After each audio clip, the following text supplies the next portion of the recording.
आज के वीडियो में प्रदूषण के बारे में संपूर्ण जानकारी समझाएंगे। तो चलिए सबसे पहले जानते हैं कि प्रदूषण का अर्थ क्या होता है। तो प्रदूषण का अर्थ है प्राकृतिक संतुलन में दोष पैदा होना, मतलब विषैले तत्वों या प्रदूषकों के वातावरण में मिलने को ही प्रदूषण कहा जाता है। दूसरे शब्दों में कहें तो जब वायु, जल, ध्वनि, मिट्टी आदि में अवांछनीय पदार्थ मिल जाते हैं तो इनके मिलने से ये जो वायु, जल, ध्वनि है ये दूषित हो जाते हैं और मनुष्य, पशु पक्षी, पेड़ पौधे आदि के स्वास्थ्य पर प्रतिकूल प्रभाव पड़ने लगता है, तो उसे ही प्रदूषण कहा जाता है।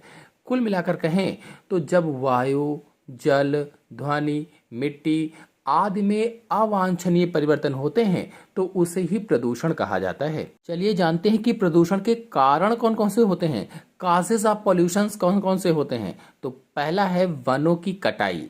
तो हम सभी लोग जानते हैं कि पृथ्वी का 1/3 हिस्सा या 1/3 हिस्से से अधिक का हिस्सा जो होता है वो जंगलों से ढका हुआ है, वनों से ढका हुआ है। और वनों से हमें ईंधन भी मिलता है, इमारती लकड़ियां भी मिलती हैं और संश्लेषित धागों के लिए कच्चे माल आदि भी प्राप्त होते रहते हैं। और जंगलों से मृदा अपरदन जो होता है, जो मिट्टी का कटना बहना होता है, वो भी रुक जाता है और वायु प्रदूषण भी जंगल जो होते हैं कम करते हैं। तो इसलिए वनों की कटाई से प्रदूषण फैलता है, इसलिए इनको नहीं काटना चाहिए। फिर अगला है घरेलू कूड़ा करकट, मतलब खुली जगह पर कूड़ा फेंकना, जैसे पॉलीथीन की थैलियां लोग फेंक देते हैं, प्लास्टिक के डिब्बे फेंक देते हैं, तो ये सब क्या करते हैं, प्रदूषण को फैलाते हैं। फिर अगला है बढ़ती जनसंख्या, मतलब जनसंख्या वृद्धि, यानी जनसंख्या में वृद्धि प्रदूषण का एक मुख्य कारण होता है, क्योंकि इससे जो प्रदूषक और प्रदूषण दोनों में वृद्धि हो जाती है। फिर अगला है बढ़ता औद्योगिकरण, यानी उद्योगों से निकला जो औद्योगिक कचरा होता है लोग नदियों में बहा देते हैं, जिससे जो जल होता है वो प्रदूषित हो जाता है, यानी जल प्रदूषण बढ़ता है। अधिक संख्या में वाहन, यानी कि परिवहन विस्तार जो हो रहा है, परिवहनों की संख्या में वृद्धि से इनसे निकला जो धुआं होता है पर्यावरण को बहुत तेजी के साथ प्रदूषित करता है। या कह लीजिए कि वायु प्रदूषण अधिक तेजी के साथ फैलता है और इसके साथ में ध्वनि भी फैलता है अधिक परिवहन से। फिर अगला है वैज्ञानिक संसाधनों का अधिक उपयोग, मोटर गाड़ियां हैं, बिजली घर हैं आदि कई सारी चीजें होती हैं, ये अधिक उपयोग करने से इनमें जो विषैली गैसें निकलती हैं ये प्रदूषण को फैलाती हैं। फिर अगला है उर्वरकों तथा कीटनाशकों के अत्यधिक प्रयोग, यानी इन उर्वरकों और कीटनाशकों का अत्यधिक प्रयोग करने से जो जल है वो प्रदूषित होता है, जो भूमि है वो प्रदूषित होती है और जल तथा भूमि दोनों इतनी तेजी के साथ प्रदूषित होते हैं तो उनकी जो उर्वरा शक्ति होती है वो कम हो जाती है। उर्वरता क्या होती है, निरंतर कम होती जाती है और पौधों तथा मनुष्यों के जीवन में रोज नई बीमारियां पैदा होती रहती हैं। अगला है अधिक संख्या में कारखाने और मशीनें, यानी कारखानों आदि से कार्बन मोनोऑक्साइड है, नाइट्रोजन ऑक्साइड है, सल्फर डाइऑक्साइड है आदि जहरीली गैसें निकलती हैं जो वायु को प्रदूषित करती हैं। चलिए जानते हैं कि प्रदूषण के प्रकार कौन कौन से होते हैं, टाइप्स ऑफ पॉल्यूशन क्या क्या हैं। तो पहला है जल प्रदूषण, घरों से निकलने वाला दूषित पानी बहकर नदियों में जाता है। कल कारखानों के कूड़े कचरे एवं अपशिष्ट पदार्थ भी नदियों में ही छोड़ दिए जाते हैं। कृषि में उपयुक्त उर्वरक जो होते हैं, कीटनाशक जो होते हैं, ये भी जल को प्रदूषित कर देते हैं और जल प्रदूषण से डायरिया, पीलिया, टाइफाइड, हैजा आदि खतरनाक बीमारियां उत्पन्न हो जाती हैं। फिर दूसरा मुख्य प्रदूषण है वायु प्रदूषण। तो कारखानों की चिमनी और सड़कों पर दौड़ते वाहनों से निकलते धुएं में कार्बन मोनोऑक्साइड, ग्रीन हाउस गैसें जैसे कार्बन डाइऑक्साइड है, मीथेन है, क्लोरोफ्लोरोकार्बन है आदि खतरनाक गैसें निकलती हैं। ये सभी गैसें वायुमंडल को भारी नुकसान पहुंचाती हैं। दमा, खसरा, टीबी, डिप्थीरिया, इन्फ्लुएंजा आदि रोग वायु प्रदूषण के कारण ही हो जाते हैं। फिर अगला है ध्वनि प्रदूषण। तो मशीनों की तीव्र आवाज, ऑटोमोबाइल्स से निकलती तेज आवाज हमारे स्वास्थ्य पर बुरा असर डालती है। इनसे होने वाला प्रदूषण ध्वनि प्रदूषण कहलाता है। इससे पागलपन, चिड़चिड़ापन, बेचैनी, बहरापन आदि समस्याएं उत्पन्न हो जाती हैं। फिर अगला है मृदा प्रदूषण। तो खेती में अत्यधिक मात्रा में उर्वरकों और कीटनाशकों के प्रयोग से मृदा प्रदूषित हो जाती है, मिट्टी जो होती है दूषित हो जाती है। साथ ही प्रदूषित मिट्टी में उपजे जो अन्न होते हैं उन अन्न को खाकर मनुष्य और अन्य जीव जंतुओं के सेहत पर भी बुरा प्रभाव पड़ता है। फिर अगला है रेडियोधर्मी प्रदूषण। तो रेडियोधर्मी प्रदूषण कैंसर और आनुवांशिक उत्परिवर्तन सहित विभिन्न प्रकार की स्वास्थ्य समस्याएं पैदा कर सकता है। यह पर्यावरण को भी नुकसान पहुंचा सकता है, जिससे पौधों और जानवरों की मौत हो सकती है। चलिए जानते हैं कि प्रदूषण के दुष्परिणाम कौन कौन से होते हैं, इससे क्या क्या हानियां होती हैं। तो प्रदूषण के कारण मानव के स्वस्थ जीवन को खतरा पैदा हो गया है। आदमी खुली हवा में सांस लेने तक को तरस गया है। गंदे जल के कारण कई बीमारियां हो जाती हैं, जैसे हैजा, पेचिश आदि। प्रदूषण के कारण वायुमंडल में ग्रीन हाउस गैस उत्सर्जन से पृथ्वी का तापमान बढ़ता है और विकिरण के स्तर में वृद्धि से त्वचा कैंसर का खतरा भी बढ़ जाता है। कीटनाशकों जैसे उर्वरकों के उपयोग से मिट्टी की उर्वरता कम हो रही है, जिससे फसल उत्पादन में कमी आ रही है। ध्वनि प्रदूषण के कारण मानव में बहरापन हो जा रहा है। इसके परिणाम स्वरूप उच्च रक्तचाप और कोरोनरी रोग भी हो जाते हैं। हार्ट अटैक, डिप्रेशन, बहरापन, तपेदिक, कैंसर जैसी कई बीमारियां प्रदूषण का ही परिणाम है, जिसके कारण मनुष्य समय से पहले ही अपनी जीवन लीला समाप्त कर जाता है। चलिए जानते हैं कि प्रदूषण का नियंत्रण कैसे करेंगे। तो कुछ उपायों का पालन करके हम प्रदूषण की समस्या पर काबू पा सकते हैं, जिसमें से पहला है लोगों को प्रदूषण के कुप्रभावों का ज्ञान कराना चाहिए। जिसके कुप्रभाव हैं वो सबको पता होने चाहिए कि कौन कौन सी हानियां हैं इससे। फिर अगला है वनों को काटने से रोका जाए, यानी जो जंगल काटे जा रहे हैं, जो वन काटे जा रहे हैं, इनको ना काटने दिया जाए। अगला है मानव जनसंख्या वृद्धि को रोकने का प्रयास किया जाए। जो लगातार जनसंख्या विस्फोट हो रहा है, इसको रोकने का प्रयास किया जाए। जगह जगह नुक्कड़ नाटक के माध्यम से समझाया जाए लोगों को। फिर अगला है कीटनाशकों और उर्वरकों का सीमित उपयोग किया जाए। जो कीटनाशक डाले जाते हैं, जो उर्वरक डाले जाते हैं, इनका कम उपयोग किया जाए। फिर अगला है अपने आसपास की जगहों को साफ सुथरा रखा जाए। अगर आप अपने आसपास की जगहों को साफ सुथरा रखेंगे तो प्रदूषण नहीं होगा। अगला है रेडियो एक्टिव पदार्थों के उपयोग को लेकर कठोर नियम बनाए जाएं। फिर अगला है कारखानों की चिमनियों की ऊंचाई अधिक रखना चाहिए और कारखानों की चिमनियों में फिल्टर का उपयोग करना चाहिए। जो कारखाने हैं उनकी ऊंचाई अधिक हो और उनकी चिमनियों में फिल्टर लगे हों। फिर अगला है अधिक से अधिक वृक्षारोपण करना चाहिए, अधिक से अधिक पेड़ लगाने चाहिए। फिर अगला है उद्योगों की स्थापना शहरों एवं गांवों से दूर करनी चाहिए। जो उद्योग लगाए जाएं वो शहरों में न लगाए जाएं, अंदर ना हो, गांवों के अंदर ना हो, शहरों से दूर या गांवों से दूर होने चाहिए। फिर अगला है कारखानों से निकले हुए अपशिष्ट पदार्थों को नदी, झील एवं तालाबों में नहीं डालना चाहिए। जो भी कारखाने से अपशिष्ट पदार्थ निकलते हैं वो नदियों में ना बहाए जाएं, झीलों में ना बहाए जाएं या तालाबों में ना बहाए जाएं। फिर अगला है मृत प्राणियों, घर के कूड़ा करकट, गोबर आदि को दूर गड्ढे में डालकर ढक देना चाहिए। जो मृत जंतु होते हैं, कूड़ा करकट होता है, गोबर होता है, ये क्या करना चाहिए, दूर गड्ढे में डालकर उसको ढक देना चाहिए। तो इस तरह से हम प्रदूषण को नियंत्रित कर सकते हैं। बता दें कि बढ़ता प्रदूषण आज समूल विश्व का सरदर्द बन चुका है। प्रदूषण से प्राकृतिक असंतुलन पैदा हो रहा है, साथ ही यह मानव जीवन के लिए भी खतरे की घंटी है। प्रदूषण के प्रति लोगों में जागरूकता फैलाने के लिए हर साल पर्यावरण दिवस, जल दिवस, ओजोन दिवस, पृथ्वी दिवस, जैव विविधता दिवस आदि मनाए जाते हैं। हमें प्रदूषण को रोकने की या इसको कम करने की शपथ लेनी चाहिए। इसी के साथ आप सभी लोगों का धन्यवाद। आज के वीडियो में वायु प्रदूषण को अच्छी तरह से समझाएंगे। तो चलिए सबसे पहले वायु प्रदूषण क्या है, यानी वायु प्रदूषण का अर्थ समझा देते हैं। तो जब स्वच्छ वायु में रसायन, सूक्ष्म पदार्थ, धूल, विषैली गैसें, जैविक पदार्थ, कार्बन डाइऑक्साइड आदि मिल जाते हैं तो उसे ही वायु प्रदूषण कहते हैं। कहने का मतलब ये है कि जो हमारा वायुमंडल है, वायुमंडल में जो वायु है उसमें एक निश्चित मात्रा में विभिन्न प्रकार की गैसें पाई जाती हैं। निश्चित मात्रा में।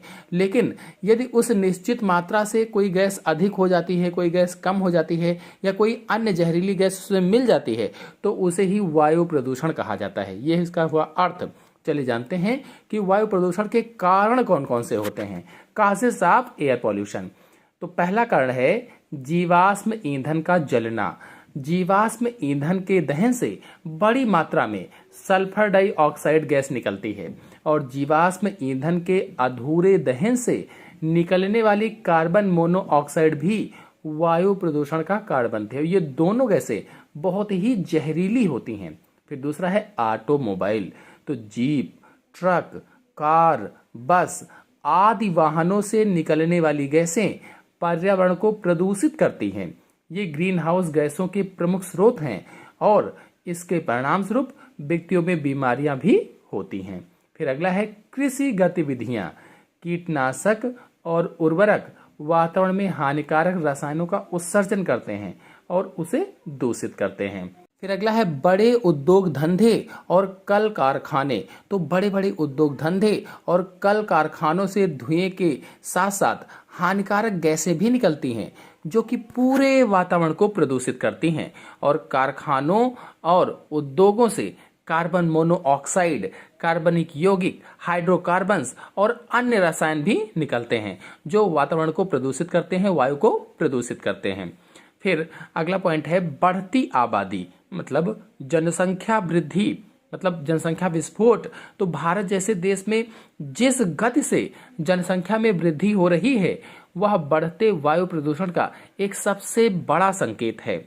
इसके पीछे सबसे बड़ा कारण प्राकृतिक संसाधनों का अंधाधुंध उपयोग होना है, जिससे वायु प्रदूषण फैल रहा है। फिर अगला है वनों की अंधाधुंध कटाई। तो हम सभी मनुष्यों ने अपनी सुख सुविधा के लिए वनों की अंधाधुंध कटाई की है। वनों की अंधाधुंध कटाई के कारण अधिक मात्रा में वायु प्रदूषण होता है, क्योंकि पेड़ पौधे कार्बन डाइऑक्साइड लेते हैं और बदले में हमें ऑक्सीजन देते हैं। लेकिन पेड़ों की संख्या कम होने के कारण कार्बन डाइऑक्साइड की मात्रा वातावरण में बढ़ती जा रही है। फिर अगला पॉइंट है हमारी पृथ्वी पर बहुत सारे ज्वालामुखी हैं, जो समय समय पर फटते रहते हैं और उनसे जहरीली गैसें और लावा निकलता रहता है, जिसके कारण वायु प्रदूषित होती रहती है। चले जानते हैं कि वायु प्रदूषण के स्रोत कौन कौन से होते हैं। तो पहला है विभिन्न प्रकार के ईंधनों के दहन से संबंधित मानव जनित स्रोत। कोई लकड़ी जला रहा है, कोई कुछ जला रहा है, तो विभिन्न प्रकार के जो ईंधन जलते हैं उनसे जो धुआं निकलता है उससे। फिर अगला है बिजली संयंत्रों की चिमनियों से निकला धुआं। जो पावर प्लांट्स होते हैं, बिजली संयंत्र होते हैं, उनकी चिमनियों से जो धुआं निकलता है वो वायु को प्रदूषित करता है। फिर अगला है मोटर गाड़ी, हवाई जहाज आदि से निकला धुआं। मोटरों से आपने देखा होगा, हवाई जहाजों से धुआं निकलता रहता है, तो इससे भी वायु प्रदूषित होती है। फिर अगला है समुद्री जहाजों जैसे मालवाहक जहाजों से होने वाला वायु प्रदूषण। जो कंटेनर शिप होते हैं उनसे भी वायु प्रदूषण फैलता है। फिर अगला है पेंट, बालों के स्प्रे, वर्निश, एरोसेल स्प्रे, अन्य विलायकों से निकलने वाला जो धुआं होता है, यानी इन चीजों से जो धुआं निकलता है उससे वायु प्रदूषण फैलता है। फिर अगला है परमाणु हथियार, विषाक्त गैस, कीटाणु युद्ध सामग्री से निकलने वाले विषाक्त पदार्थ। जो परमाणु हथियार हैं, विषाक्त गैसें हैं, कीटाणुओं का जो युद्ध किया जाता है उनसे जो विषाक्त पदार्थ निकलते हैं, ये सभी विषाक्त पदार्थ वायु को प्रदूषित करते हैं। फिर अगला है प्राकृतिक स्रोतों से धूल। आमतौर पर जहां वनस्पति नहीं है, यानी जहां पर पेड़ पौधे नहीं हैं, वहां से धूल उड़ती है, वो वायु को प्रदूषित करती है। और जो बंजर भूमि है, बंजर भूमि में भी धूल उड़ती है, वायु को प्रदूषित करती है। फिर अगला है ज्वालामुखी गतिविधि से सल्फर, क्लोरीन और सूक्ष्म राख उत्पन्न होती है। जो ज्वालामुखी है इससे सल्फर है, क्लोरीन है और सूक्ष्म राख निकलती है, जो वायु को प्रदूषित करती है। कुल मिलाकर कहें तो वायु को प्रदूषित करने वाली प्रमुख गैसें carbon monoxide, carbon dioxide, sulphur dioxide और इसके अलावा नाइट्रोजन डाइऑक्साइड, ये प्रमुख जहरीली गैसें हैं जो वायु को प्रदूषित करती हैं। चलिए जानते हैं कि वायु प्रदूषण के दुष्प्रभाव क्या क्या होते हैं, इससे क्या क्या हानियां हैं। तो पहला है हवा के प्रदूषित होने के कारण आस्थमा, दमा, कैंसर, सिर दर्द, पेट की बीमारियां, एलर्जी, अंधापन, श्वसन और दिल की बीमारियां हो सकती हैं। यानी वायु प्रदूषण से मुख्य रूप से जो होती है बीमारी वो श्वसन संबंधी बीमारी होती है। इसके अलावा ये अन्य बीमारियां भी हो जाती हैं जो कि हमारे स्वास्थ्य के लिए बहुत ज़्यादा हानिकारक होती हैं। इन बीमारियों के कारण प्रतिदिन कई लोगों की मृत्यु हो जाती है। फिर अगला पॉइंट है, वायु प्रदूषण के कारण अम्लीय वर्षा का खतरा बढ़ गया है, क्योंकि वर्षा के जल में सल्फर डाइऑक्साइड, नाइट्रोजन डाइऑक्साइड आदि जहरीली गैसों के घुलने की संभावना बढ़ती रहती है, जिससे पेड़ पौधों और ऐतिहासिक इमारतों को नुकसान पहुंचता है। फिर अगला है, वायु प्रदूषण के कारण पृथ्वी पर ऑक्सीजन भी कम होती जा रही है। पहले हमारे वातावरण में ऑक्सीजन की मात्रा 24% थी, लेकिन धीरे धीरे अब इसकी मात्रा भी कम हो रही है। एक रिसर्च के मुताबिक अब हमारे पर्यावरण या वातावरण में ऑक्सीजन की मात्रा घटकर केवल 22% ही बची हुई है। फिर अगला है, स्वच्छ हवा और ऑक्सीजन ना मिलने की वजह से रोज ना जाने कितने ही जीव जंतुओं की मौत हो रही है। वायु प्रदूषण के कारण पशु पक्षियों की कुछ प्रजातियां तो बिल्कुल ही विलुप्त होती जा रही हैं। इस तरह से ही अगर वायु प्रदूषण बढ़ता रहा तो एक दिन ऐसा आएगा जब धरती पर कोई भी जीव जंतु जीवित नहीं बचेगा। फिर अगला पॉइंट है, वायु प्रदूषण बढ़ने के साथ साथ धरती का तापमान भी लगातार बढ़ता जा रहा है। एक रिसर्च के अनुसार अगर इसी तेजी से वायु प्रदूषण बढ़ता रहा तो पृथ्वी का तापमान भी तेजी से बढ़ता जाएगा। यदि पृथ्वी का तापमान 2 से 3% भी बढ़ता है तो पृथ्वी के हिम ग्लेशियर पिघल सकते हैं और भयंकर बाढ़ आ सकती है। अगर ऐसा हुआ तो पूरी पृथ्वी नष्ट हो सकती है। फिर हेडिंग डालेंगे, वायु प्रदूषण के निवारण, अर्थात वायु प्रदूषण को रोकने के उपाय। तो पहला उपाय है, वायु प्रदूषण को रोकने के लिए हमें अधिक से अधिक पेड़ पौधे लगाने चाहिए, क्योंकि पेड़ पौधों से ऑक्सीजन निकलती है और यह कार्बन डाइऑक्साइड भी ग्रहण करते हैं, जिसके कारण ज्यादातर प्रदूषित हवा साफ हो जाती है। वर्तमान में पेड़ पौधों को अधिक मात्रा में काटा जा रहा है, जिसके कारण वायु प्रदूषण अधिक हो रहा है। फिर दूसरा पॉइंट है, आज पूरी दुनिया जनसंख्या वृद्धि की समस्या से जूझ रही है। अगर हम जनसंख्या वृद्धि पर नियंत्रण कर लेते हैं तो वातावरण में कार्बन डाइऑक्साइड की मात्रा में भी कमी होगी और हमें कम उद्योग धंधे लगाने की आवश्यकता होगी, जिससे प्रदूषण की मात्रा में भी कमी आएगी। वायु प्रदूषण का मुख्य कारण जनसंख्या वृद्धि ही है। फिर तीसरा पॉइंट है, हमें उन कल कारखानों को बंद कर देना चाहिए जिनसे अधिक मात्रा में प्रदूषण होता है, और जिन कल कारखानों की हमें आवश्यकता है उनकी चिमनियों की ऊंचाई अधिक होनी चाहिए, जिससे हमारा वायुमंडल कम से कम प्रभावित हो। फिर अगला पॉइंट है, हमें ऊर्जा के लिए नए स्रोत खोजने चाहिए। हमें कोयले और परमाणु ऊर्जा का इस्तेमाल कम करना चाहिए। फिर अगला पॉइंट है, हमें सौर ऊर्जा का इस्तेमाल अधिक मात्रा में करना चाहिए, जिसके कारण वायु प्रदूषण भी नहीं होगा और हमें ऊर्जा भी पूरी मिल जाएगी। फिर अगला पॉइंट है, हमारे भारत देश में आज भी पुराने वाहन सड़कों पर दौड़ते रहते हैं, जिनसे अधिक मात्रा में जहरीला धुआं निकलता है, जो कि पूरे वातावरण को प्रदूषित कर देते हैं। एक पुराने वाहन से 10 नए वाहनों के बराबर धुआं निकलता है, जो कि वायु प्रदूषण में अहम भूमिका निभाता है। फिर अगला पॉइंट है, अगर हमें वायु प्रदूषण को कम करना है तो हमें अधिक मात्रा में सार्वजनिक वाहनों का उपयोग करना होगा, जिससे कम से कम प्रदूषण होगा।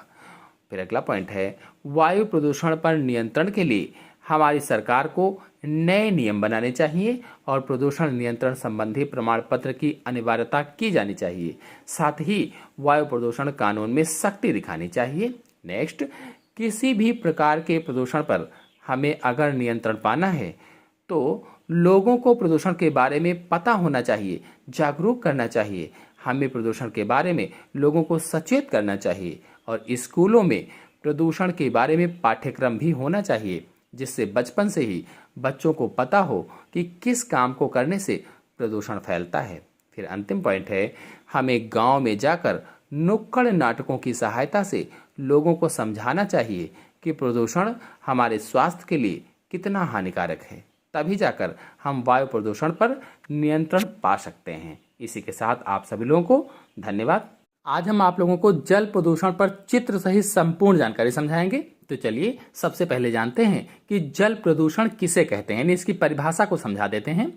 तो जल में अवांछनीय और हानिकारक पदार्थों के मिलने पर जल दूषित हो जाता है, इसे ही जल प्रदूषण कहा जाता है। मतलब मानव गतिविधियों के माध्यम से जो तालाब हैं, नदी हैं, झील हैं, समुद्र हैं, ये सब इनका जो जल होता है दूषित हो जाता है। तो जल का दूषित होना ही जल प्रदूषण है। तो इन जो जल निकायों को मैंने बताया हुआ है, चाहे वो तालाब हो, नदी हो, समुद्र हो, इन जल निकायों में गंदा पानी, प्लास्टिक व अन्य रसायन जब मिल जाते हैं तो इनके मिलने से जल गंदा हो जाता है, दूषित हो जाता है। तो उसे ही जल प्रदूषण कहा जाता है। कहने का मतलब ये हुआ कि जब झीलों, नहरों, नदियों, समुद्र तथा अन्य जल निकायों में विषैले पदार्थ प्रवेश कर जाते हैं, जहरीले पदार्थ मिल जाते हैं और वह जल में घुल जाते हैं, तो जल प्रदूषित हो जाता है, गंदा हो जाता है, दूषित हो जाता है। इसे ही जल प्रदूषण कहा जाता है। तो परिभाषा आपको समझ में आ गई होगी। चलिए जानते हैं कि जल प्रदूषण के कारण कौन कौन से होते हैं। Causes of water pollution. तो पहला है अपशिष्ट और सीवेज। मतलब जल प्रदूषण के प्राथमिक कारणों में से एक कारण है जहरीले रसायनों द्वारा जल निकायों का संदूषण। मतलब फेंकी गई जो प्लास्टिक की बोतलें होती हैं, टिन है, पानी के जो डिब्बे होते हैं, कागज है, अन्य अपशिष्ट जो होते हैं, ये जल में लोग डाल देते हैं। इस तरह से जल प्रदूषित हो जाता है। इन सभी चीजों से जल प्रदूषण होता है, जो न केवल मनुष्यों को बल्कि पूरे पारिस्थितिकी तंत्र को नुकसान पहुंचाता है। इस तरह से हजारों टन सीवेज कचरा जो है जलाशयों में फेंक दिया जाता है और यह पर्यावरण तथा अन्य जंतुओं को भी प्रदूषित करता रहता है। फिर दूसरा कारण है औद्योगिक अपशिष्ट। तो उद्योगों द्वारा जल प्रदूषण को अगर देखा जाए तो इसमें उद्योग जल प्रदूषण का एक बड़ा स्रोत माने जाते हैं।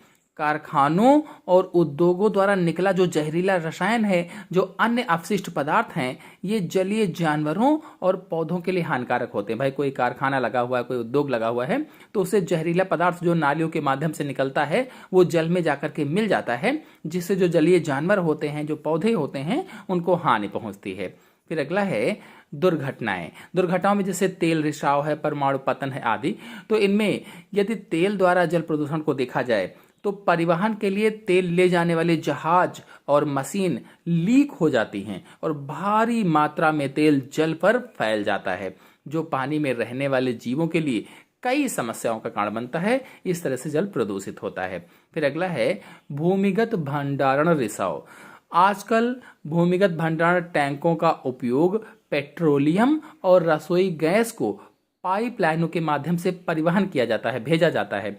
कभी कभी ये जो पाइपलाइनें होती हैं, जो भंडारण टैंक होते हैं, ये लीक हो जाते हैं और पानी को तो प्रदूषित करते ही हैं, साथ ही साथ आसपास का जो माहौल होता है, जो वातावरण होता है, उसको भी प्रदूषित कर देते हैं। फिर अगला है समुद्र में डंपिंग। तो हर दिन हजारों टन कचरा समुद्रों और महानगरों में फेंक दिया जाता है, जिससे जल प्रदूषित होता है। फिर अगला है कृषि गतिविधियां।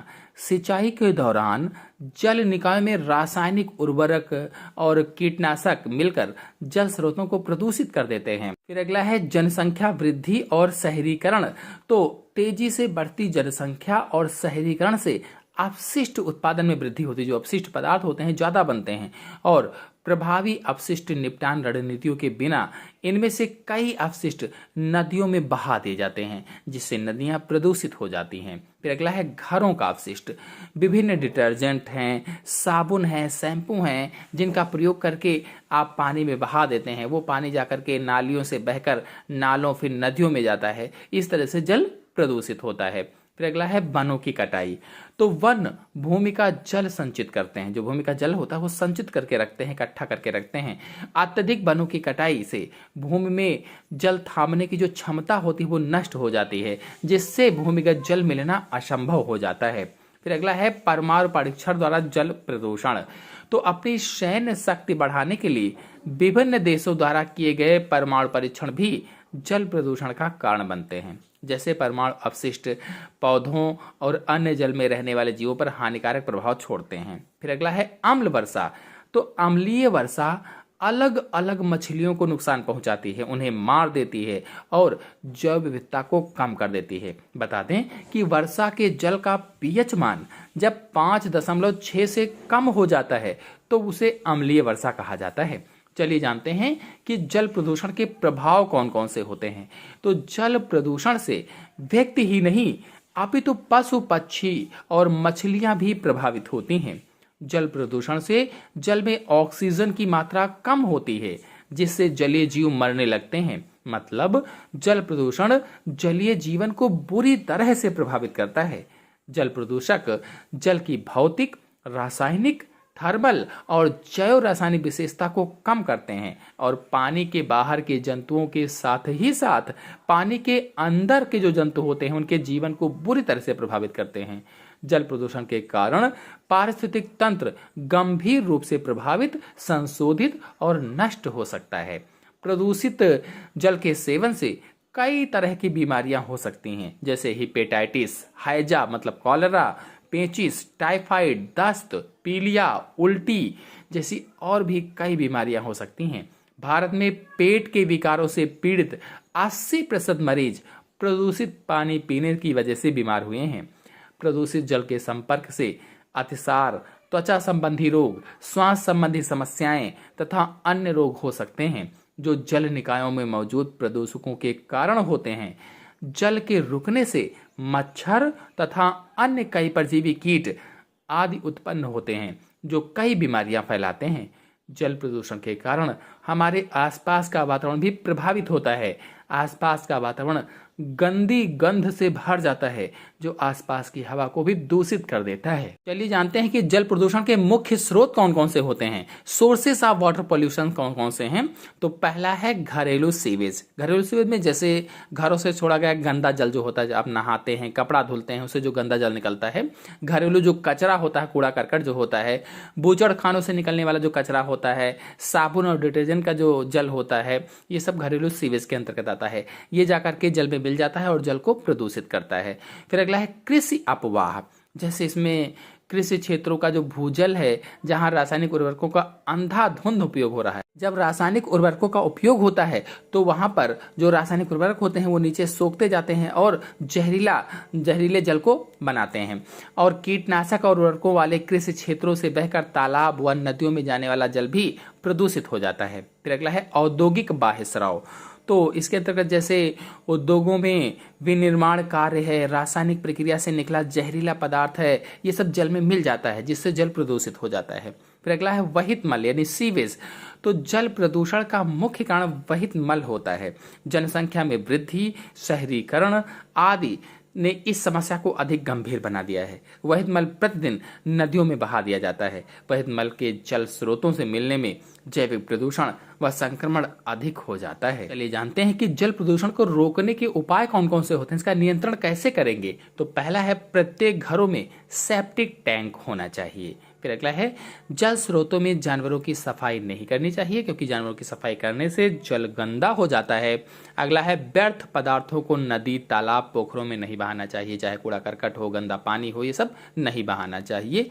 फिर अगला है जल प्रदूषण पर नियंत्रण हेतु नालों की नियमित रूप से सफाई करना चाहिए।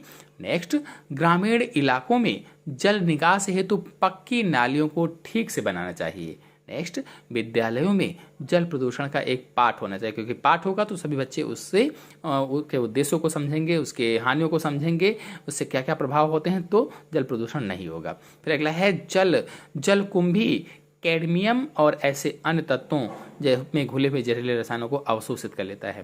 जो जलकुंभी होती है, जल में पाई जाती है, इसको लगाया जाए, कहने का मतलब है जिससे जल प्रदूषण कम होगा। फिर अगला है जल प्रदूषण को रोकने और नियंत्रित करने के लिए जल निकायों के आसपास अधिक पेड़ लगाने चाहिए, क्योंकि पेड़ जो होते हैं ये स्वाभाविक रूप से दूषित पदार्थों को निगल लेते हैं और रिसाइकिल करने में मदद करते हैं। फिर अगला, रासायनिक उर्वरक और कीटनाशकों आदि के प्रयोग से जल प्रदूषण होता है। रासायनिक उर्वरकों और कीटनाशकों की तुलना में प्राकृतिक उर्वरक और कीटनाशक पौधों और पानी के लिए बेहतर होते हैं, इसलिए उनका उपयोग करना चाहिए। और अंतिम है, जल निकायों में सीवेज कचरे को छोड़ने के लिए या छोड़ने के बजाय उनका उपचार करना चाहिए, मतलब पानी शुद्धिकरण इकाई के उद्योगों की स्थापना करनी। आशा है आप सभी लोग समझ गए होंगे कि जल प्रदूषण को कैसे लिखें और उसके चित्र कैसे बनाएं। तो आज के अंक में इतना ही। अगले अंक की जानकारी के लिए मेरे चैनल को सब्सक्राइब कर लीजिए। धन्यवाद। आज के वीडियो में मृदा प्रदूषण को चित्र सही समझाएंगे। तो चलिए सबसे पहले जानते हैं कि मृदा प्रदूषण में मृदा क्या है। तो मृदा मतलब मिट्टी, यानी भूमि की ऊपरी परत जो होती है उसे ही मृदा कहा जाता है। भूमि की ऊपरी परत क्या कहलाती है? मृदा कहलाती है। जिसमें पौधे वगैरह उगते हैं, जो ऊपरी उपजाऊ परत होती है उसे ही क्या कहते हैं? मृदा कहा जाता है। चलिए अब जानते हैं कि मृदा प्रदूषण किसे कहते हैं। तो विभिन्न मानवीय गतिविधियों के कारण मिट्टी की भौतिक, रासायनिक और जैविक स्थितियों में होने वाला ऐसा परिवर्तन जिसके कारण मिट्टी की गुणवत्ता और उर्वरता खत्म होती है, मृदा प्रदूषण कहलाता है। मानवीय गतिविधियां यानी मानव के द्वारा जो क्रियाकलाप होते हैं उसके कारण जो मिट्टी की भौतिक, रासायनिक या जैविक स्थिति होती है उसमें परिवर्तन हो जाता है, चेंजेस आ जाते हैं, तो उसे ही क्या कहा जाता है? मृदा प्रदूषण कहा जाता है।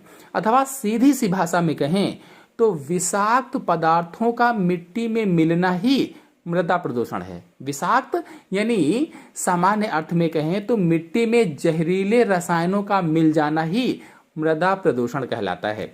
चलिए जानते हैं कि मृदा प्रदूषण के कारण कौन कौन से होते हैं। कारण कहो चाहे स्रोत कहो, तो अगर परीक्षा में पूछा जाता है कि मृदा प्रदूषण के स्रोत कौन कौन से होते हैं तो कारण ही स्रोत होते हैं। पहला है औद्योगिक अपशिष्ट। तो औद्योगिक अपशिष्ट मृदा प्रदूषण का एक मुख्य कारक होता है। चीनी मिल, वस्त्र उद्योग, कागज उद्योग, सीमेंट उद्योग आदि ऐसे प्रमुख उद्योग हैं जिनसे मृदा प्रदूषण होता है। इनमें जैसे कागज और चीनी मिल को लें तो कागज और चीनी मिलों से निकलने वाली जो अपशिष्ट सामग्री होती है वो मिट्टी में मिला दी जाती है, जो मिट्टी को दूषित करती है। फिर दूसरा है घरेलू व शहरी अपशिष्ट। तो घरेलू व शहरी अपशिष्ट में कूड़ा करकट आता है, प्लास्टिक है, कागज है, कांच है, पॉलीथीन के थैले हैं, खाद्य अपशिष्ट होते हैं, ये सब इसमें आते हैं। जैसे प्लास्टिक की अगर थैलियों को देखा जाए तो प्लास्टिक की थैलियों का अत्यधिक उपयोग होता है, जिन्हें जमीन में दबाने से वे गलती नहीं है और जब गलेंगी नहीं तो मृदा को प्रदूषित करेंगी। फिर अगला है कृषि रासायनिक पदार्थ। तो उर्वरकों, पीड़क नाशकों, खरपतवार नाशकों आदि रसायनों का प्रयोग कृषि के उत्पादन में वृद्धि के लिए तथा फसलों को बचाने में किया जाता है। यानी अगर आप पीड़कनाशी का प्रयोग कर रहे हैं ताकि उसमें पीड़क न लगें, खरपतवार नाशी का प्रयोग कर रहे हैं ताकि फसल में खरपतवार न हो, आदि रसायन जो प्रयोग करते हैं ताकि उत्पादन अच्छा हो, जो पैदावार है वो अच्छी हो, इसलिए इन चीज़ों का प्रयोग करते हैं। लेकिन होता क्या है कि ये रसायन जो होते हैं जहरीले होते हैं और धीरे धीरे करके मृदा में, मिट्टी में जमा होते रहते हैं, जिससे मृदा प्रदूषण होता है। क्योंकि जो कीटनाशक है और कृत्रिम उर्वरक है ये मिट्टी में क्या होता है? जमा होता रहता है, जिससे धीरे धीरे करके मृदा प्रदूषण बढ़ता जाता है और ये सूक्ष्म जीवों का विनाश करते रहते हैं और मिट्टी के तापमान में वृद्धि के कारण मिट्टी की गुणवत्ता को भी नष्ट करते रहते हैं। फिर अगला है पीड़कनाशक। तो वह रसायन जो अवांछनीय सूक्ष्म जीवों की वृद्धि को रोक देते हैं, यानी ऐसे रसायन जो अवांछनीय, जो हम नहीं चाहते उसको अवांछनीय कहा जाता है, सूक्ष्म जीवों की वृद्धि को रोक देते हैं या उन्हें नष्ट कर देते हैं, पीड़कनाशक कहलाते हैं। और इन रसायन का आहार श्रृंखला में प्रवेश करना जंतुओं और मानव के स्वास्थ्य पर काफी प्रभाव पड़ता है। भाई जैसे आप फसल पर छिड़क रहे हैं तो उसका कुछ ना कुछ अंश जो होता है वो गेहूं है, धान है, उसके अंदर भी चला जाता है। अब उसको हम खाते हैं तो धीरे धीरे करके मनुष्य की आहार श्रृंखला में भी वो प्रवेश करते हैं। इस तरह से मनुष्य के स्वास्थ्य को भी हानि पहुंचाते हैं। फिर अगला है वनों की कटाई से मृदा प्रदूषण। तो जिन क्षेत्रों में बड़े पैमाने पर वनों को नष्ट किया गया है वहां की मिट्टी के जैविक गुण क्या हैं? लुप्त होते जा रहे हैं। फिर चलिए जानते हैं कि मृदा प्रदूषण के प्रभाव कौन कौन से होते हैं, इससे क्या क्या हानियां होती हैं। तो मृदा प्रदूषण के दुष्प्रभाव बहुआयामी हैं। एक ओर तो यह पर्यावरण को प्रदूषित करता ही है, वहीं दूसरी ओर मानव स्वास्थ्य पर भी इसका प्रतिकूल प्रभाव पड़ता है, जिसमें से पहला प्रभाव है कूड़ा करकट, कांच, प्लास्टिक और खाद्य अपशिष्ट आदि सड़कर दुर्गंध फैलाते हैं, जिससे कई तरह के रोग पैदा होते हैं। नंबर 2, रेडियो एक्टिव पदार्थों को भूमि में दबाने से यह पौधों में पहुंच जाता है और मवेशियों तथा मनुष्यों के स्वास्थ्य को काफी हानि पहुंचाते हैं। नेक्स्ट, शहरी कचरा मिट्टी की गुणवत्ता को नष्ट कर देता है, जिससे उसकी गुणवत्ता उर्वरा शक्ति नष्ट हो जाती है और औद्योगिक अपशिष्ट के कारण भूमि की उर्वरता भी प्रभावित होती है। फिर अगला है प्लास्टिक जैसे अपशिष्ट जो भूमि में समाप्त नहीं होते हैं, भूमि की उर्वरता को नष्ट कर देते हैं, क्योंकि ये खत्म नहीं होंगे, पड़े रहेंगे तो भूमि की जो उर्वरता है वो नष्ट हो जाएगी। फिर अगला है रासायनिक उर्वरक आवश्यक पोषक तत्व प्रदान करते हैं, लेकिन इनके अत्यधिक उपयोग से मिट्टी के भौतिक और रासायनिक गुणों में भारी परिवर्तन होता है। यानी पोषक तत्व तो प्रदान करते हैं, लेकिन जब हम अधिक इनका प्रयोग करने लगते हैं तो क्या करते हैं, ये मिट्टी के भौतिक और रासायनिक गुण को ही बदल देते हैं। परिणाम स्वरूप होता क्या है कि उर्वरता बनाए रखने वाली मिट्टी के प्राकृतिक जो गुण होते हैं वो नष्ट हो जाते हैं।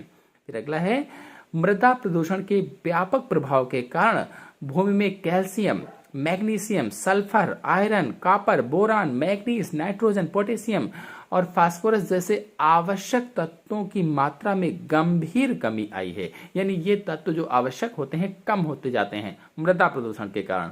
फिर अगला है मृदा प्रदूषण से सभी जहरीले पदार्थ खाद्य श्रृंखला का हिस्सा बन गए हैं। इनके युक्त भोजन से मनुष्य तथा पशुओं में विभिन्न रोग पैदा हो रहे हैं। चले जानते हैं कि मृदा प्रदूषण को रोकने के उपाय कौन कौन से हैं। तो आधुनिक युग में मृदा प्रदूषण की समस्या बढ़ती ही जा रही है और यह धीरे धीरे भयंकर रूप ले रही है। मृदा प्रदूषण को रोकने के लिए हम अपने अपने स्तर पर कुछ उपाय कर सकते हैं, जैसे वृक्षों के कटान पर प्रतिबंध लगाया जाए और वृक्षारोपण अधिक से अधिक किया जाए। मतलब कहने का ये हुआ कि अधिक से अधिक पेड़ पौधों को लगाया जाए। फिर नंबर 2, भूमि में रासायनिक उर्वरकों का आवश्यकता अनुसार उचित मात्रा में ही प्रयोग किया जाए अथवा इनकी जगह पर जैविक उर्वरक या खादों का उपयोग आप कर सकते हैं। फिर अगला है ठोस अपशिष्टों के निपटान के लिए उचित विधियों का प्रयोग करना चाहिए। जो ठोस अपशिष्ट होते हैं, जो डिस्पोजल होते हैं, उनको निपटारा करने के लिए उचित विधियां अपनानी चाहिए। फिर अगला है परमाणु विस्फोटों पर प्रतिबंध लगाना चाहिए, क्योंकि परमाणु विस्फोटों से भी मृदा प्रदूषण होता है, सॉइल पॉल्यूशन होता है। फिर अगला है पीड़क नाशकों का आवश्यकता के अनुसार ही कम मात्रा में प्रयोग करना चाहिए। जो पीड़क नाशक डाले जाते हैं इनका आवश्यकता के अनुसार ही डालें, कम मात्रा में ही डालें। फिर अगला है पॉलीबैग के उपयोग से बचें। इनकी जगह पर कागज या कपड़े की थैलियों का उपयोग करें। जो पॉलीथीन आती हैं, सब्जी वगैरह लोग लेते हैं, अन्य सामान लेते हैं, तो इनका उपयोग ना करें। इनकी जगह पर कागज या कपड़े के थैले, झोले का उपयोग आप करें।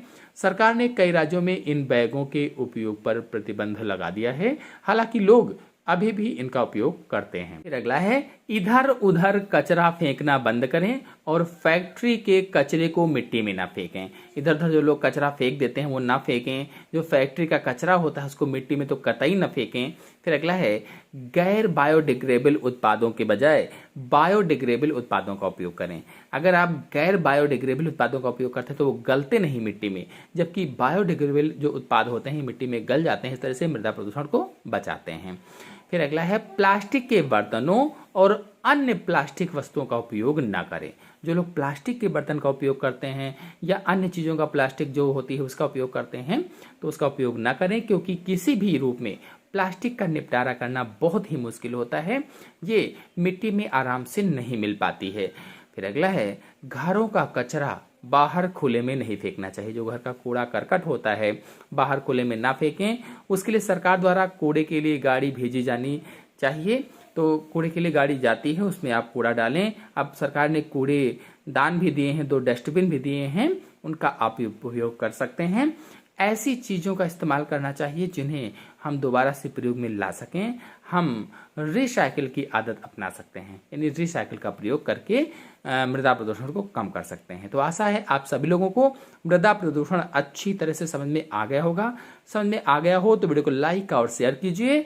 चैनल पर नए हैं तो चैनल को सब्सक्राइब कर लीजिए। धन्यवाद। आज के वीडियो में ध्वनि प्रदूषण को चित्र सहित समझाएंगे। तो चलिए सबसे पहले ध्वनि प्रदूषण की परिभाषा समझा देते हैं। तो ऐसी अवांछित या अत्यधिक ध्वनि जो मानव स्वास्थ्य, वन्य जीवन और पर्यावरण की गुणवत्ता पर हानिकारक प्रभाव डालती है, उसे ही ध्वनि प्रदूषण कहा जाता है। अवांछित यानी जो आप नहीं चाहते हैं, यानी बहुत तेज ध्वनि जो मानव के स्वास्थ्य को, वन में जो जीव जंतु रहते हैं, पर्यावरण की जो गुणवत्ता होती है, इन सब को हानि पहुंचाती है या हानिकारक प्रभाव डालती है, उसे ही ध्वनि प्रदूषण कहा जाता है। अथवा इस परिभाषा को दूसरी तरह से कह सकते हैं कि जब वातावरण में अत्यधिक ध्वनि हो जाती है तो मानव और अन्य जीव जंतुओं के लिए हानिकारक होती है, उसे ही ध्वनि प्रदूषण कहा जाता है। हम सभी लोग जानते हैं कि हमारे कान एक निश्चित ध्वनि की तीव्रता को सुन सकते हैं, निश्चित ध्वनि की, और जब निश्चित ध्वनि की तीव्रता से अधिक ध्वनि हो जाती है तो उसे ही शोर कहा जाता है या ध्वनि प्रदूषण कहा जाता है। कुल मिलाकर कहने का मतलब ये हुआ कि ऐसी उच्च तीव्रता वाली ध्वनि जिसे हमारे कान सुन नहीं सकते हैं, उसे ही ध्वनि प्रदूषण कहते हैं। चलिए जानते हैं कि ध्वनि प्रदूषण के स्रोत कौन कौन से होते हैं। तो पहला स्रोत है मोटर वाहन, मतलब सड़क पर यातायात के द्वारा जो उत्पन्न शोर होते हैं, चाहे वो कार हो, बस हो, ट्रक हो आदि के जो हॉर्न होते हैं, इनके द्वारा उत्पन्न जो शोर होता है। दूसरा है विमान, विमान में जैसे हवाई जहाज हैं, इनसे निकलने वाला जो शोर होता है, जो हॉर्न वगैरह होते हैं या गड़गड़ाहट की जो आवाज़ होती है। फिर अगला है रेल यातायात, मतलब ट्रेनों से निकलने वाला शोर जो होता है। जब आप लोग रेलवे स्टेशन जाते होंगे, ट्रेन से कहीं जाते होंगे तो खुद ही सुनते होंगे कि कितना शोर होता है। फिर अगला है औद्योगिक शोर, मतलब फैक्ट्री और मशीनरी से जो शोर निकलता है, यानी विभिन्न जो उद्योग होते हैं, उद्योगों से निकलने वाली जो ध्वनि होती है, शोर होता है, वो भी ध्वनि प्रदूषण ही होता है। फिर अगला है निर्माण कार्य। निर्माण कार्य के अंतर्गत जैसे भवन है, सड़क है, शहर की गलियां हैं, फ्लाईओवर हैं आदि जब बनने लगते हैं तो उसके कारण जो शोर उत्पन्न होता है। फिर अगला है बिजली उपकरण अथवा दैनिक जीवन में घरेलू उत्पादकों से निकलने वाला जो शोर होता है, जैसे घरेलू सामान में जैसे घर का कोई सामान है, वैक्यूम क्लीनर है, कपड़े धोने की मशीन है, मिक्सी है, जूसर है, प्रेशर कुकर है, टीवी, मोबाइल, ड्रायर, कूलर आदि से जो ध्वनि निकलती है, शोर निकलता है, उससे होने वाला ध्वनि प्रदूषण। फिर अगला है लाउड स्पीकर और ऑडियो मनोरंजन सिस्टम। आपने देखा होगा विभिन्न कार्यक्रमों में लाउड स्पीकर बजाए जाते हैं या फिर विभिन्न शादी ब्याह में मनोरंजन के अन्य साधन बजाए जाते हैं, तो उनसे जो शोर होता है।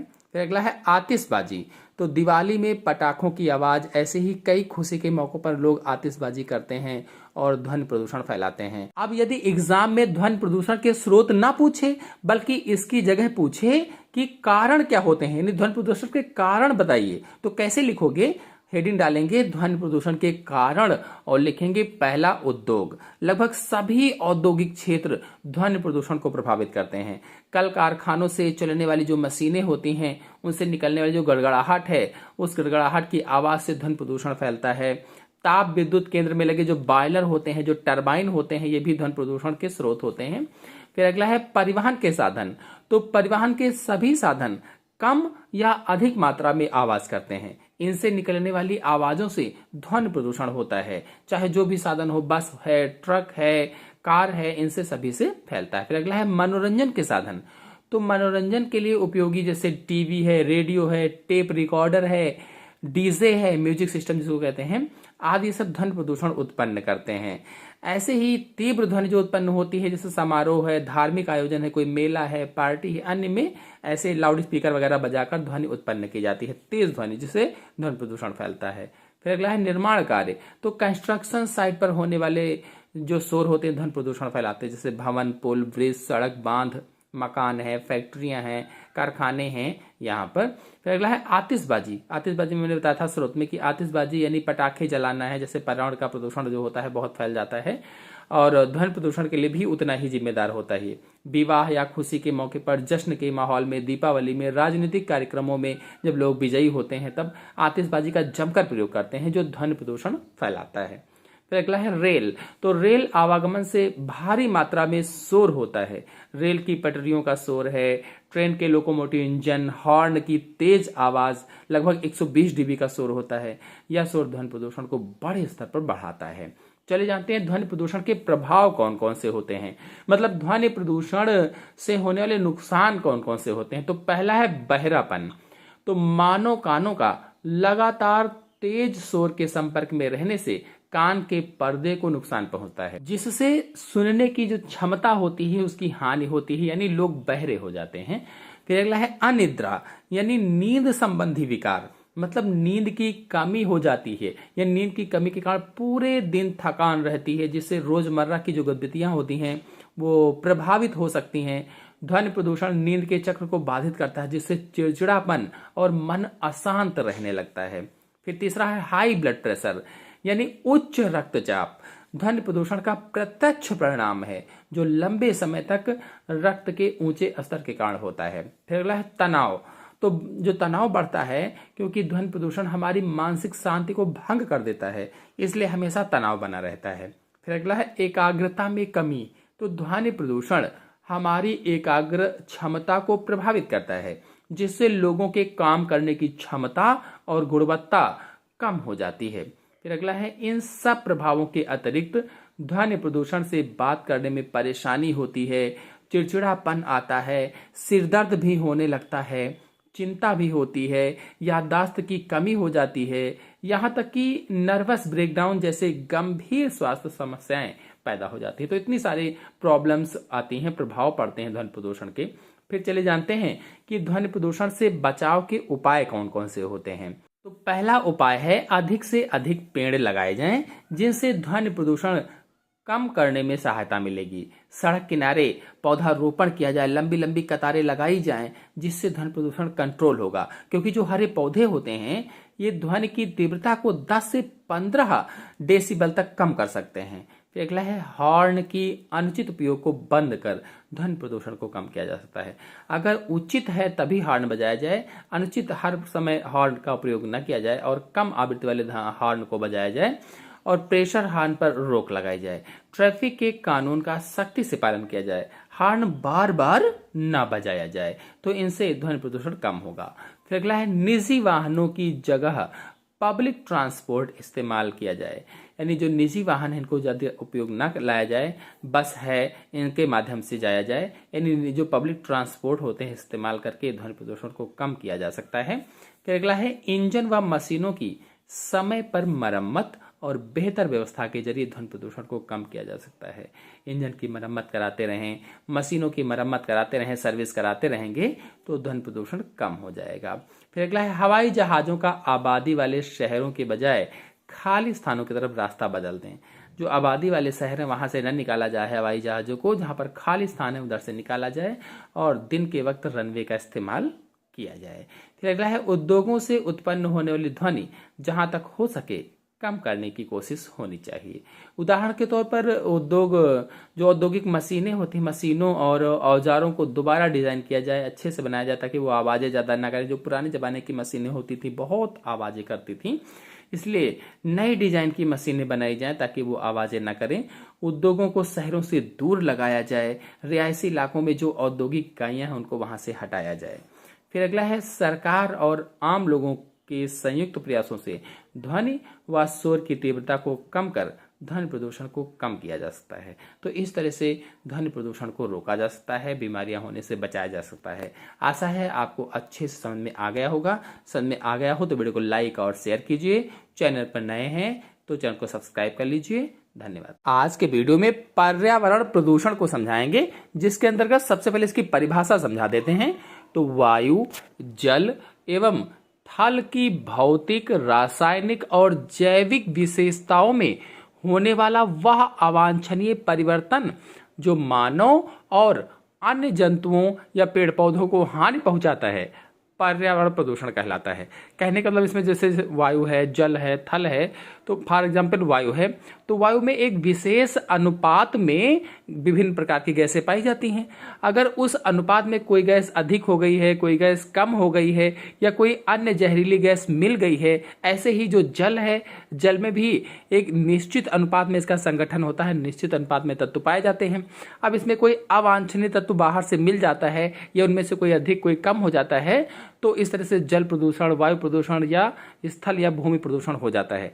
तो ये सभी मिल करके पर्यावरण प्रदूषण बनाते हैं।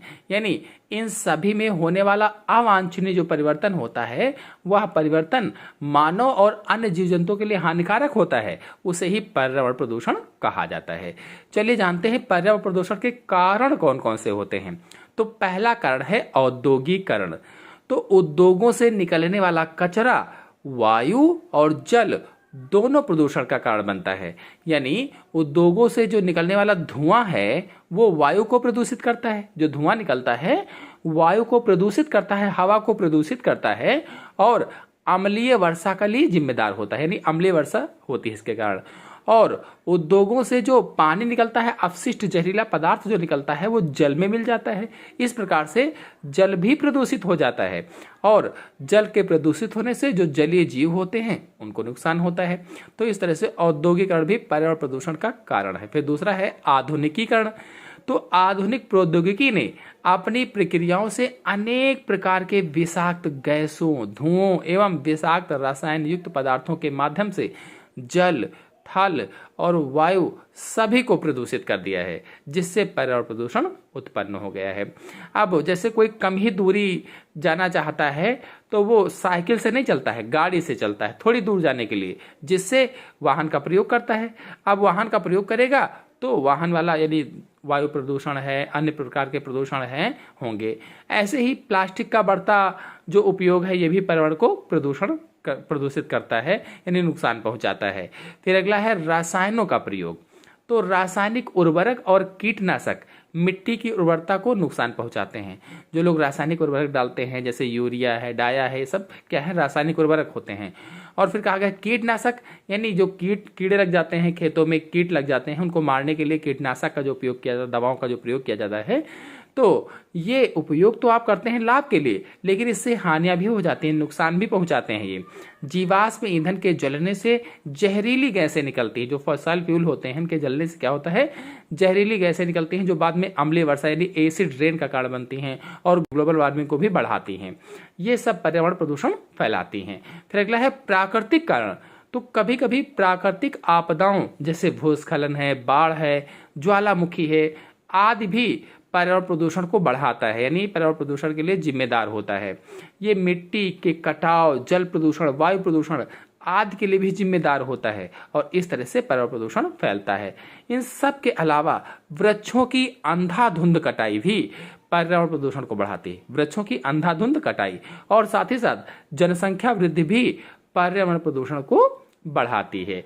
चलिए अब जानते हैं कि पर्यावरण प्रदूषण के प्रकार कौन कौन से होते हैं।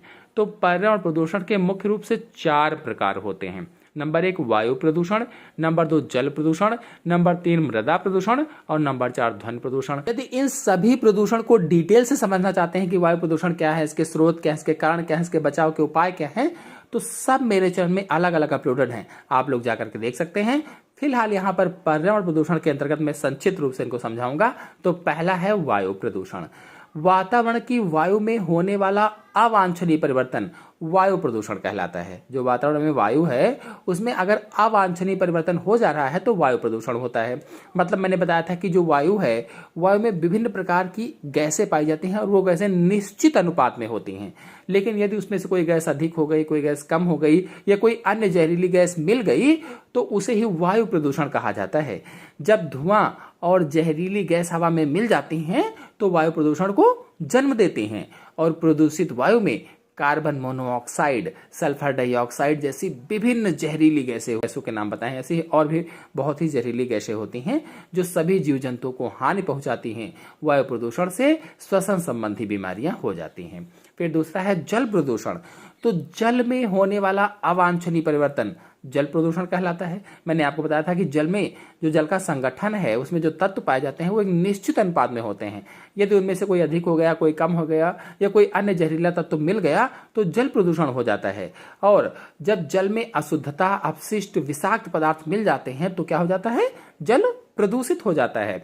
लोग नदी, तालाब, नहर, समुद्रों में कचरा, प्लास्टिक आदि डालते रहते हैं जिससे जल दूषित होता रहता है और जल के दूषित होने से उसके अंदर जो जीव जंतु रह रहे हैं उनको भी हानि पहुंचती है। इस प्रकार से जल प्रदूषण से हैजा, पीलिया, अनेक बीमारियां हो जाती हैं। फिर अगला है मृदा प्रदूषण या भूमि प्रदूषण। तो मृदा में होने वाला अवांछनीय परिवर्तन मृदा प्रदूषण कहलाता है। अपशिष्ट और अजैव निम्नीकरण पदार्थों को मिट्टी में मिलाने से मिट्टी या भूमि प्रदूषण होता है। अजैव निम्नीकरण कचरा मिट्टी को बंजर बना देता है और मिट्टी में जहरीले पदार्थों की उच्च सांद्रता पौधों और मनुष्यों दोनों के लिए हानिकारक होती है। फिर अंतिम है ध्वनि प्रदूषण। किसी भी प्रकार के अनुपयोगी ध्वनियों को ध्वनि प्रदूषण कहा जाता है। अनुपयोगी यानी उपयोगी ना हो, जिससे मानव और जीव जंतुओं को परेशानी होती है। इससे यातायात के दौरान उत्पन्न होने वाला शोर मुख्य कारण है और ध्वनि प्रदूषण से बहरापन, चिड़चिड़ापन जैसी अनेक बीमारियां हो जाती हैं। चले जानते हैं कि पर्यावरण को प्रदूषित करने वाले प्रमुख पदार्थ कौन कौन से होते हैं, यानी पर्यावरण प्रदूषक कौन कौन से होते हैं। पहला है जमा हुए पदार्थ जैसे धुआं, धूल आदि। दूसरा है रासायनिक पदार्थ जैसे डिटर्जेंट, आर्सेंस, हाइड्रोजन, फ्लोराइड्स, फॉक्सेंस आदि। धातुएं जैसे लोहा, पारा, जिंक, सीसा आदि। गैसों में जैसे carbon monoxide, sulphur dioxide, ammonia, chlorine, fluorine आदि हैं। उर्वरक में जैसे यूरिया है, पोटास है, अन्य हैं। वहित मल में जैसे गंदा पानी है। पेस्टिसाइड्स में जैसे डीडीटी है, कवकनाशी है, कीटनाशी है।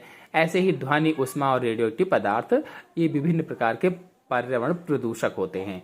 चले जानते हैं कि पर्यावरण प्रदूषण का भविष्य पर प्रभाव क्या पड़ेगा।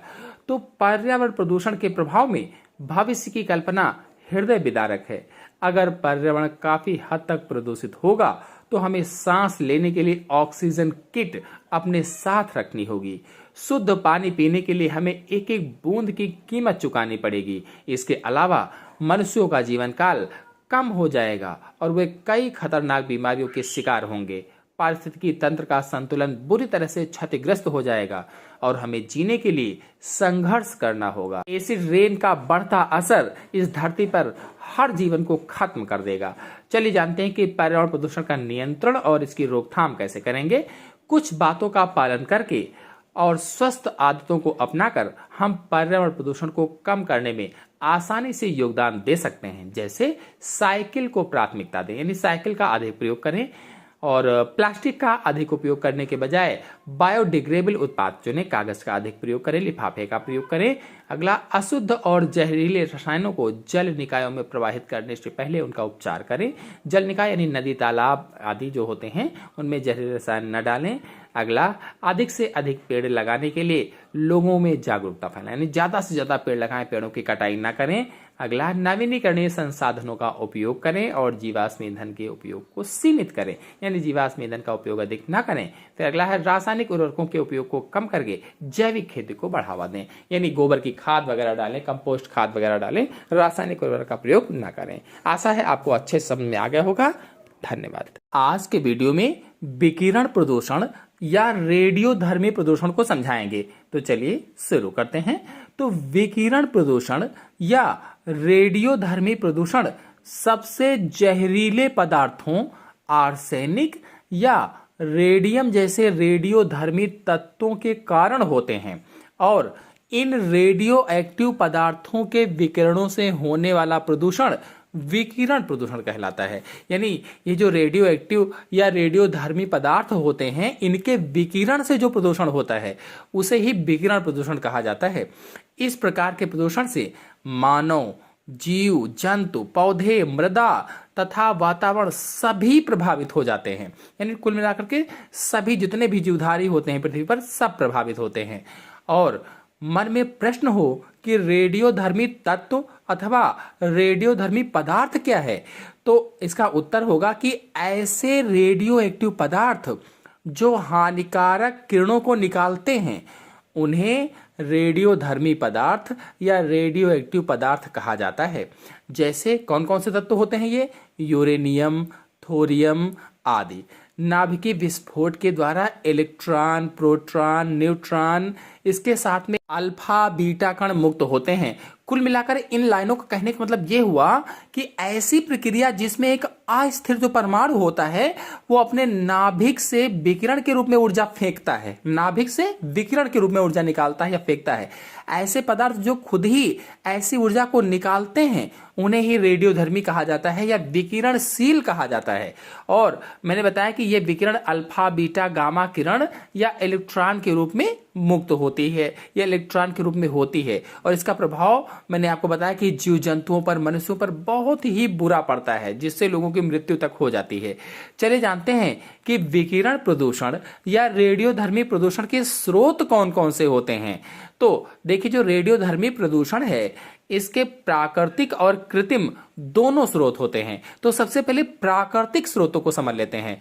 नेचुरल सोर्सेस कौन कौन से होते हैं? तो पहला है पराबैंगनी किरणें सूर्य के प्रकाश से आती हैं। जो पराबैंगनी किरणें हैं ये सूर्य के प्रकाश से निकलती हैं और ओजोन परत को भेद कर पृथ्वी तक आ जाती हैं। इसका मतलब ये हुआ, ये जो अल्ट्रावायलेट रेज हैं सूर्य के प्रकाश से निकलते हैं ये ओजोन परत में छिद्र कर देती हैं, नीचे तक आ जाती हैं और इन किरणों से मानव शरीर को नुकसान पहुंचता है। तो ये विकिरण प्रदूषण एक तरह से ये हुआ। फिर दूसरा है, पृथ्वी पर पाई जाने वाली चट्टानों में रेडियोधर्मी तत्वों का भंडार पाया जाता है। जो चट्टानें पाई जाती हैं उनमें रेडियोधर्मी जो तत्व होते हैं, रेडियो एक्टिव जो तत्व होते हैं उनका भंडार पाया जाता है। और ये तत्व यूरेनियम, थोरियम, रेडियम निरंतर रेडियोधर्मी विकिरण छोड़ते रहते हैं, यानी हर समय रेडियोधर्मी विकिरण निकालते ही रहते हैं, जो धीरे धीरे करके निकटवर्ती लोगों यानी उसके आसपास के जो लोग होते हैं उनको नुकसान पहुंचाता रहता है। तो ये दो प्राकृतिक स्रोत हुए, एक तो यूवी रेज के द्वारा और दूसरा जो चट्टानों में रेडियोधर्मी तत्व भंडार के रूप में होते हैं उनसे। फिर चलिए मानवीय स्रोतों को जानते हैं, यानी ह्यूमन सोर्सेस क्या होते हैं। तो मानवीय स्रोतों में पहला है नाभिकीय विस्फोट। तो इसमें एक बड़े नाभिक पर छोटे छोटे नाभिकों की बमबारी की जाती है और बड़े नाभिक के विखंडन पर घातक विकिरण निकलते हैं, घातक, जो जीवों के लिए हानिकारक होते हैं। तो इसका मतलब यह हुआ कि नाभिकीय विस्फोट से भी विकिरण प्रदूषण या रेडियोधर्मी प्रदूषण फैलता है। फिर दूसरा है नाभिकीय ऊर्जा संयंत्र। तो प्रायः जो नाभिकीय ऊर्जा संयंत्र होते हैं इन संयंत्रों को मनुष्य गहन आवरणों में रखता है, यानी बहुत ही कड़े आवरण में रखता है ताकि कहीं से लीक ना हो। फिर भी कभी कभी दुर्घटना होने पर भयंकर क्षति हो जाती है। जैसे सन 1979 में अमेरिका में और 1986 में चेर्नोबिल में रेडियोधर्मी रिसाव से अपार क्षति हुई थी। फिर तीसरा है चिकित्सा के क्षेत्र में। तो शरीर की भीतरी संरचना को जानने के लिए विभिन्न प्रकार के विकिरणों का प्रयोग किया जाता है। जैसे लोग एक्सरे करवाते हैं, सोनोग्राफी करवाते हैं, रेडियोग्राफी करवाते हैं, कैट स्कैनिंग करवाते हैं, रेडियोथेरेपी करवाते हैं आदि में रेडियोधर्मी विकिरण का प्रयोग किया जाता है। यानी जो एक्सरे वगैरह आप करवाते हैं, रेडियोग्राफी वगैरह करवाते हैं, इनमें रेडियोधर्मी विकिरण का प्रयोग करते हैं। और ये जो किरणें होती हैं ये उपयोगी तो होती ही हैं, उपयोगी होने के साथ साथ घातक भी होती हैं।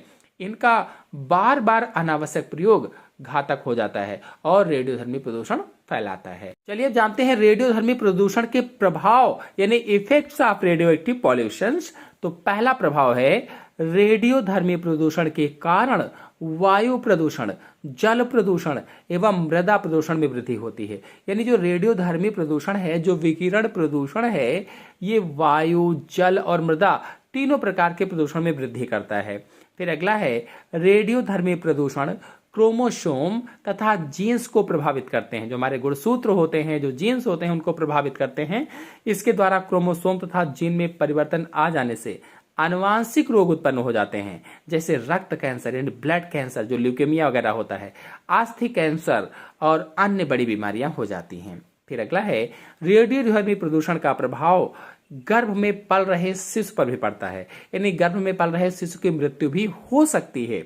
और रेडियोधर्मी प्रदूषण का परिणाम इतना भयावह होता है कि इससे गर्भस्थ शिशु शारीरिक व मानसिक रूप से विकलांग भी हो सकता है। यानी शारीरिक रूप से विकलांग या मानसिक रूप से विकलांग, इतना बड़ा प्रभाव होता है रेडियोधर्मी प्रदूषण का।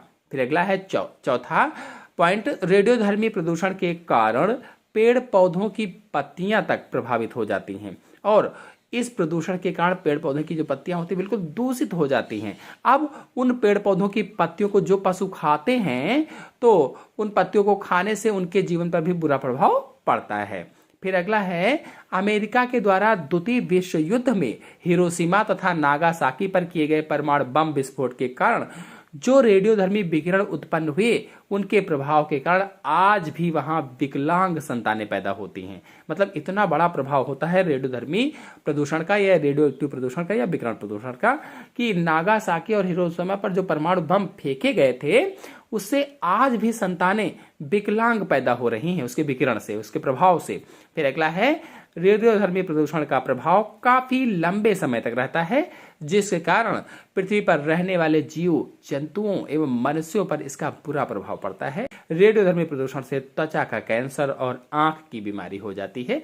चलिए जानते हैं कि रेडियोधर्मी प्रदूषण के नियंत्रण के उपाय कौन कौन से होते हैं। तो पहला उपाय है, परमाणु संयंत्रों के निर्माण में बेहतर तकनीक का प्रयोग करके रिसाव को रोकना चाहिए। यानी बेहतर तकनीक का प्रयोग जिससे रिसाव ना हो। मतलब कहने के ये है कि जो रेडियोधर्मी प्रदूषण है, जो विकिरण प्रदूषण है, इसकी रोकथाम के लिए रेडियोधर्मी सामग्री के रिसाव होने की जो संभावना होती है उस पर ध्यान देना चाहिए ताकि इसका रिसाव ना हो। फिर दूसरा है, विश्व में मौजूद सभी देशों को परमाणु निर्मित हथियारों के उत्पादन तथा परीक्षण पर प्रतिबंध लगा देना चाहिए। उत्पादन ना करें, अन्य हथियार ना बनाएं, परमाणु हथियार, और परीक्षण भी ना करें जिससे पर्यावरण को रेडियोधर्मी प्रदूषण से बचाया जा सके। और तीसरा है, वर्तमान समय में कई देश परमाणु ऊर्जा का अधिक प्रयोग कर रहे हैं जिसके फलस्वरूप रेडियोधर्मी प्रदूषण को बढ़ावा मिलता है। सभी देशों को परमाणु ऊर्जा का सीमित प्रयोग करना चाहिए जिससे पृथ्वी के वायुमंडल की सुरक्षा की जा सके। फिर अगला है, रेडियोधर्मी कचरे को मोटे व ठोस पात्र में संग्रहित करना चाहिए जिससे रेडियोधर्मी प्रदूषण से पृथ्वी को बचाया जा सके। इसके अलावा परमाणु कचरे का रीयूज करना चाहिए। फिर अगला है, परमाणु अस्त्रों के प्रयोग व परीक्षण पर रोक लगाकर परमाणु अपशिष्टों के निस्तारण की व्यवस्था करनी चाहिए। और अंतिम है, चश्मे का प्रयोग करके यूवी विकिरणों से बचना चाहिए। कुल मिलाकर के जो अल्ट्रावायलेट रेज सूर्य के प्रकाश से निकलती हैं तो विभिन्न प्रकार के चश्मे आते हैं उससे बचने के लिए, तो उन चश्मों का प्रयोग करके आप यूवी रेज से बच सकते हैं, पराबैंगनी विकिरण से बच सकते हैं या अल्ट्रावायलेट रेज से बच सकते हैं। आशा है आप सभी लोगों को वीडियो पसंद आया होगा, समझ में आया होगा। समझ में आया हो तो वीडियो को लाइक और शेयर कीजिए। चैनल पर नए हैं तो चैनल को सब्सक्राइब कर लीजिए। धन्यवाद।